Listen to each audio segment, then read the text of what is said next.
Bismillahirrahmanirrahim.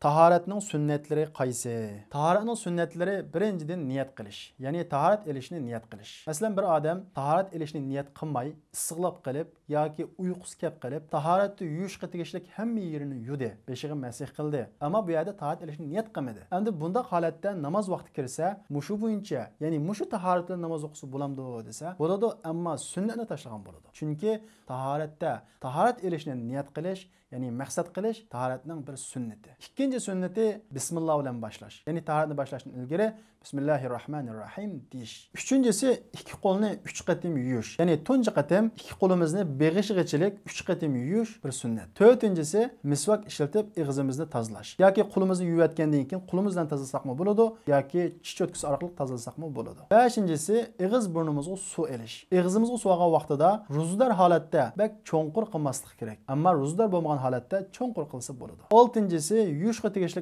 a'zolarni 3 qatim yuyish sunnat. Ammo masihni faqat bir qatim qilamiz. Yettinchisi taharatni tartib bilan elish. Masalan, old bilan iki qo'limizni beg'ishgachilik yuyish, undan keyin og'iz burnimizga suv elish, undan keyin yuzimizni yuyish, undan keyin iki qo'limizni jaynakimiz bilan qo'shib yuyish, undan keyin beshimizga masih qilish, undan keyin putimizni yuyish. Bu xil tartib sunnat. Ammo tartibsiz ozcho sunnatni tashlagan bo'ladi, savobi kamlab ketadi, ammo tahorati ado topadi. 8-inchisi soqolli kishi bo'lib qolsa, soqolning orasini oralash. 9-inchisi boshning hammasiga masih qilish. Boshning to'tning biriga masih qilish farz, ammo hammasiga masih qilish mustahab, ya'ni sunnat. 10-inchisi orqa-orqadan yuyish. Ya'ni qo'limizni yuvib qo'yib, undan keyin qo'limiz qurib ketgandan keyin burnimizni, undan keyin yuzimizni, ya'ni bir a'zo bilan bir a'zoning oraliqini yuzib qo'ymay orqa-orqadan yuyish. Bu sunnat. Ya'ni qurib qolmagudak darajada oraliq qo'ymay yuyish sunnat. Yuqorqi 10 sunnatning birisi tashlanib qolsa, taharatimizning savobi, fazilati kamlab ketadi, mukammal bo'lmaydi, ammo ado topadi.